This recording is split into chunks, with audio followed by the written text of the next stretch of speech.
Oke cuy, kembali lagi gue akan memberikan kalian prediksi pada pertandingan hari ini. Dan kita akan melihat bagaimana Filipina akan menantang Indonesia. Ini akan menjadi pertandingan hidup mati bagi Filipina, karena mereka wajib memenangkan laga agar ingin menjaga asa mereka lolos di putaran grup A AFF musim ini. Dan kalau gue melihat ini tidak akan mudah, karena sejauh ini Indonesia bermain cukup apik, di mana 3 pertandingan mampu memenangkan 2 laga dan bermain imbang melawan Thailand di pertandingan terakhir.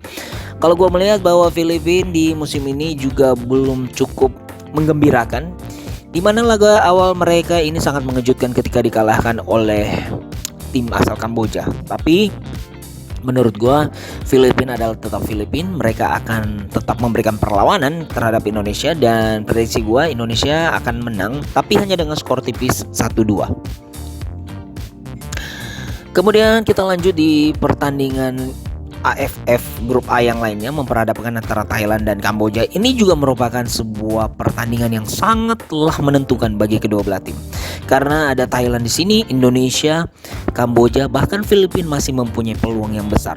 Dan kalau gue melihat bagaimana perlawanan Kamboja melawan Indonesia, kemudian menang atas Filipina dan membantai Brunei, mereka bukanlah tim dari level di bawah. Artinya menurut gue mereka memiliki sebuah performance yang mirip dengan Thailand dan juga Indonesia ya cuy. Apalagi mereka mampu memaksa Indonesia hanya mengalahkan 2-1. Ini tentu saja sebuah prestasi ya. Apalagi di bawah kepelatihan Honda, gue melihat bahwa Kamboja sangatlah luar biasa permainan mereka musim ini. Prediksi gue melawan Thailand, meskipun rekor yang dimiliki oleh Thailand sangat luar biasa di Asia ini, namun prediksi gue Thailand akan menang, tapi hanya dengan skor tipis, yakni dengan skor 1-0.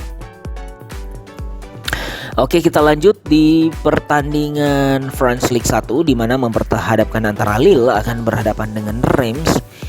Yang mana kalau kita melihat Lille sendiri yang berada di klasemen di posisi ke-7, ini hanya berselisih 9 angka dengan Reims yang berada di posisi ke-11. Artinya Reims sendiri musim ini juga tampil bisa dikatakan cukup baik ya. Mereka hanya terkalahkan 4 kali, bahkan Lille ini sudah terkalahkan 5 kali sejauh ini. Tapi statistik kemenangan yang dimiliki oleh tuan rumah tentu lebih baik ya. Kalau gue melihat bahwa mereka bermain sebagai tuan rumah dalam 8 laga kandang saja terkalahkan 2 kali, tapi mampu menang dengan 5 kali kemenangan dan 1 seri. Di sisi lain kita melihat bahwa Reims ini cukup buruk ya jika bermain sebagai tim tandang.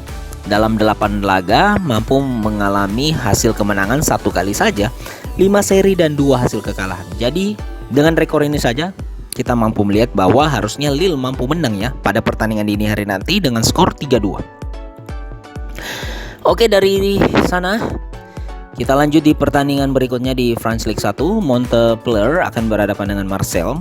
Gue sangat menyaksikan bagaimana Marseille musim ini tampil cukup luar biasa ya. Apalagi di 3 laga terakhir mereka mampu menyabet 3 kemenangan berturut-turut. Ini pastinya menjadi ancaman serius bagi Montpellier yang sebagai tim tuan rumah. Kalau gue melihat musim ini bermainnya sangat buruk ya. 5 laga kandang terakhir diwarnai 3 kekalahan, 1 hasil seri serta hasil kemenangan 1 saja ya. Dan melawan Marseille yang sedang on fire, menurut gua di laga terakhir tandang Marseille juga mampu menang ya. Ketika itu Marseille sendiri ini mampu menang atas Monaco dengan skor 2-3. Ini akan menjadi modal. Apalagi Marseille sendiri ini mempunyai rekor cukup baik apabila berhadapan dengan Montpellier. Dalam 3 laga terakhir pertemuan mereka, Marseille selalu menang ya. So prediksi gua kemenangan untuk Marseille dengan skor 0-1. Kita berlanjut di laga Rennes melawan Nice, di mana Rennes sendiri ini menyelesaikan 5 laga kandang mereka yang terakhir dengan 5 kemenangan berturut-turut cuy. Ini akan menjadi sebuah momok ya bagi Nice sendiri, karena kalau gue melihat meskipun Nice sendiri berada di papan tengah musim ini tidak menjamin apa-apa ya cuy. Karena Rennes sendiri juga sangat menginginkan 3 angka untuk menggeser Monaco yang tepat berada di atas mereka yang hanya berselisih 2 angka. Prediksi gue pertandingan ini akan sangat didominasi oleh tuan rumah dengan kemenangan 2-0. Dan yang terakhir gue akan memberikan prediksi di IPL. Brentford akan berhadapan dengan Liverpool, di mana Liverpool mampu menyelesaikan kemenangan yang luar biasa mereka atas Aston Villa 1-3, kemudian memperbaiki rekor buruk mereka di Anfield musim ini dengan mengalahkan Leicester dengan skor 2-1. Menurut gua melawan Brentford ini akan cukup buat Liverpool karena Brentford sendiri di musim ini tampil masih sangat kurang konsisten ya. Meskipun kita melihat bahwa Brentford juga berada di posisi 10 ya. Artinya 5 laga terakhir yang dihadapi oleh Brentford ini belum sekalipun mengalami kekalahan. 3 hasil seri dan 2 hasil kemenangan. Tapi melawan Liverpool yang sangat menginginkan poin, prediksi gue Brentford masih akan kalah melawan Liverpool. Meskipun hanya dengan skor tipis, menurut gue Liverpool hanya akan menang dengan skor 0-1.